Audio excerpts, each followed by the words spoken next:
وَكَمْ مِنْ قَرْيَةٍ أَهْلَكْنَاهَا، کتنی بستیاں تھیں جو ہم ہلاک کر چکے ہیں، وہ نوح کے زمانے کی بستیاں، وہ ابراہیم کے بادشاہ سرکش نمرود کی سلطنت تس نس ہو گئی۔ اس کا ایک قلعہ پشاور سے اوپر پہاڑوں میں ہے، اس کو جمرود کہتے، جمرود اصل میں ہے نمرود، اس کے علاوہ اس کی کوئی تاریخ نہیں۔ اور ابن کثیر نے لکھا ہے کہ اس کا سب سے بڑا قلعہ جو تھا وہ پشاور سے اوپر تھا، جمرود ایک جگہ ہے، یہ اصل میں تھا نمرود۔ کتنی بستیاں ہم ہلاک کر چکے ہیں، وقوم سمود دیکھو، عاد دیکھو، مدین دیکھو، شعیب دیکھو، فجاءہا باسنا بیاتن، آیا ان کے ہاں ہمارا عذاب رات کو، او ہم قائلون، یا وہ دن کے وقت قیلولہ کر رہے تھے۔ دو گھڑیاں غفلت کی ہے، یا تو رات ہے اور یا دن میں جب لوگ سو رہے ہو، ان اوقات کے اندر خدائی عذاب ان پر سخت ہو گیا تھا۔ اس میں اشارہ ہے کہ عبادات کے اوقات انسان کی ترقی کے، فجاءہا باسنا بیاتن، پس آیا تھا ان پر ہمارا عذاب رات کے وقت۔ بات یہ بھی تو بیتوت رات گزارنے کو کہتے ہیں، بیت یبیت تبیت کے معنی آتے رات کو سرگوشیاں میٹنگیں کرنا، مبیت کہتے ہیں گھر کو، رات گزارنے کی جگہ کو۔ او ہم قائلون، یا وہ قیلولہ کر رہے تھے۔ قال یقیلو، قیلولہ کے معنی آتے ہیں دن کو آرام کرنا، نماز ظہر سے پہلے تھوڑی دیر کے لیے لیٹنا، یہ قیلولہ ہے۔ اور جمعے کے دن، جمعے کے بعد آرام کرنا قیلولہ ہے۔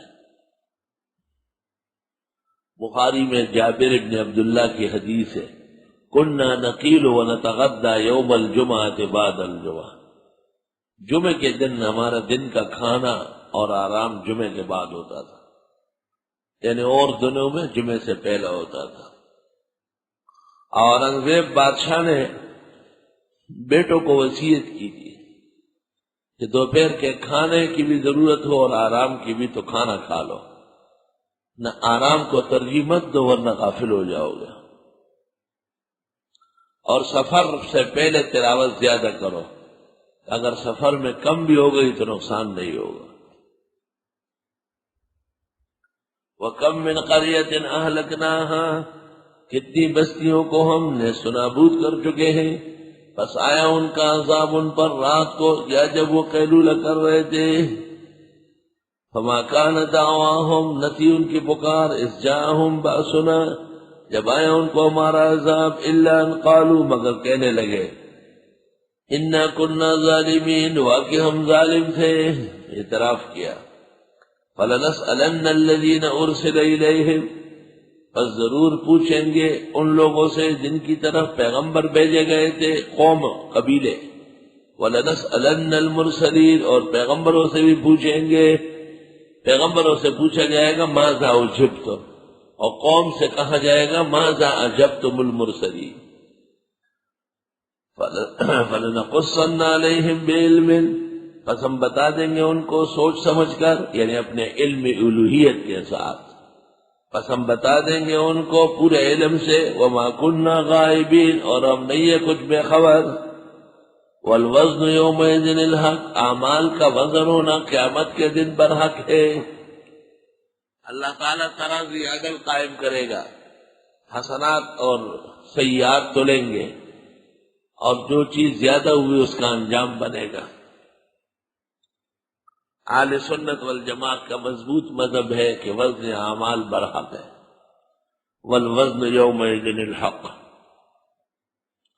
اس لیے شرح العقائد میں، شرح المواقف میں، شرح المقاصد میں، اصول اسلام میں، عقائد اہل سنت میں بھرے پڑے ہیں کہ قیامت کے دن اعمال کا ترازو لگے گا، اور ترازو کا ایک لسان ہوگا، دو کفتان ہوں گے۔ حسنات کا پلڑا نور کا ہے، جنت کے سیدھ میں ہے، سیئات کا پلڑا کالا ہے، جہنم کے سیدھ میں ہے۔ صاحب المیزان جبریل ہوں گے، ملک الموت ہوں گے، آدم ہوں گے، اقوال ہوں گے، تینوں ہوں گے۔ والوزن یومئذ الحق، اور اس دن اعمال کا تلنا بالکل برحق ہے۔ فمن ثقلت موازینہ، پر جس کے بھاری ہوئے ترازو نیکی کے، فاولئک هم المفلحون، پس یہ لوگ کامیاب ہوں گے۔ ومن خفت موازینہ، اور جس کے ترازو گناہوں کے، یعنی جس کے ترازو نیکیوں کے ہلکے ثابت ہوئے، فاولئک الذین خسروا انفسهم، بس یہ وہ لوگ ہیں جنہوں نے نقصان کیا اپنا، بما کانوا بآیاتنا یظلمون، بس سبب اس کے کہ تھے یہ ہماری آیتوں سے ظلم کرنے والے۔ وَلَقَدْ مَكَّنَّاكُمْ فِي الْأَرْضِ، اور یقیناً ہم نے جمایا تھا تم کو زمین میں، یعنی حکومت دی تھی۔ وَجَعَلْنَا لَكُمْ فِيهَا مَعَائِشَةً، اور دے دیے تھے تم کو اس میں گزرانی زندگی۔ قَلِيلًا مَا تَشْكُرُونَ، بہت تھوڑا شکر کرتے ہو۔ وَلَقَدْ خَلَقْنَاكُمْ، اور ہم نے تمہیں پیدا کیا، ثُمَّ صَوَّرْنَاكُمْ، پھر تمہاری شکلیں بنائی، ثُمَّ قُلْنَا لِلْمَلَائِكَةِ اسْجُدُوا لِآدَمَ، پھر ہم نے کہا فرشتوں سے سجدہ کرو آدم کا۔ یہ واقعہ اور اس کی جملہ تفصیل، اس پر واردہ سوالات اور جوابات بقرہ کے اندر تفصیلاً گزرے ہیں۔ فسجدوا، سب نے سجدہ کیا، الا ابلیس، مگر ابلیس نے نہیں کیا، لم یکن من الساجدین، نہ ہوا سجدہ کرنے والوں میں سے۔ قال ما منعک الا تسجد اذا امرتک، اللہ نے فرمایا کس چیز نے منع کیا تجھے سجدہ کرنے سے جبکہ میں حکم دے چکا تھا۔ قال انا خیر منہ، کہنے لگا میں بہتر ہوں آدم سے، خلقتنی من نار وخلقتہ من طین، پیدا کیا مجھ کو آگ سے، پیدا کیا اس کو مٹی سے۔ آگ اعلیٰ ہے اور مٹی ادنا ہے، آگ میں علو ہے، مٹی میں سفل ہے، آگ اوپر جاتی ہے، مٹی نیچے جاتی ہے۔ یہ فضول منطق لڑی اس نے۔ قال فاہبط منہا، اللہ نے فرمایا نکلو، ایسا اور باتیں چھوڑو، نکلو جنت سے باہر نکلو۔ فما یکون لک ان تتکبر فیہا، بس کوئی حق نہیں تجھے کہ تکبر کرے اس جگہ۔ جنت سے مراد وہ جگہ جہاں آدم کو سجدہ ہوا تھا، اور وہ باقاعدہ جنت جس میں آدم، وہ تو سجدے کے بہت بعد میں ان کو مل گئی، وہ آگے آ رہی ہے۔ پس نکل جاؤ اس جگہ سے، پس نہیں ہے تجھے حق کہ تکبر کرے، پس نکل، بے شک تو ذلیلوں میں سے ہے، جو اللہ کے دین پہ اعتراضات کرے وہ ذلیل ہو جائے گا۔ قال انظرنی الی یوم یبعثون، ابلیس نے کہا مجھے مہلت دے دے اس دن تک جب لوگ اٹھائے جائیں گے، قیامت تک۔ قال انک من المنظرین، اللہ نے فرمایا ہو گیا تو مہلت دیے ہوئے لوگوں میں سے۔ بظاہر ایسا معلوم ہوتا ہے کہ ایسی اور بھی مخلوقات ہے جن کو خدا تعالی نے قیامت تک کی مہلت دی ہے۔ قال فبما اغویتنی لاقعدن لهم صراطک المستقیم، ابلیس نے کہا بسبب اس کے کہ آپ بہکا چکے ہیں مجھے، میں بیٹھوں گا ان کے لیے تیرے سیدھے راستے میں، سیدھا راستہ ان کو تنگ کروں گا، سیدھے راستے سے ان کو ہٹاؤں گا، یہ ابلیس نے کہا۔ ثم لآتینہم من بین ایدیہم ومن خلفہم، پھر آؤں گا ان کی طرف، ان کے آگے سے اور ان کے پیچھے سے، وعن ایمانہم وعن شمائلہم، اور ان کی دائیں طرف سے اور ان کی بائیں طرف سے، چاروں طرف سے آؤں گا۔ لیکن اوپر کا ذکر نہیں کیا کیونکہ اوپر سے رحمت ہی الہی ہوتی۔ وَلَا تَجِدُ أَكْثَرَهُمْ شَاكِرِينَ، اور آپ نہیں پائیں گے ان کو اکثر قدردان۔ میں ان کے آگے سے آؤں گا، سیاست اور لیڈری کے بہانے گمراہ کروں گا، جس کو علماء کہتے ہیں سیادت اور ریاست۔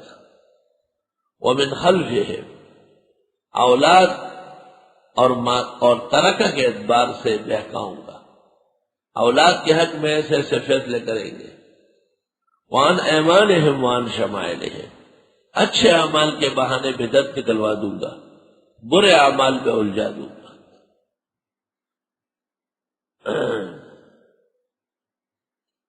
من بین ایدیہم، میں ان کو آگے سے بہکا دوں گا، ان میں لیڈری کا شوق ہو جائے گا، رئیس اور سید بننے کا جذبہ پیدا ہو جائے گا، اس کے لیے کردنی نہ کردنی ایک کر دے گا۔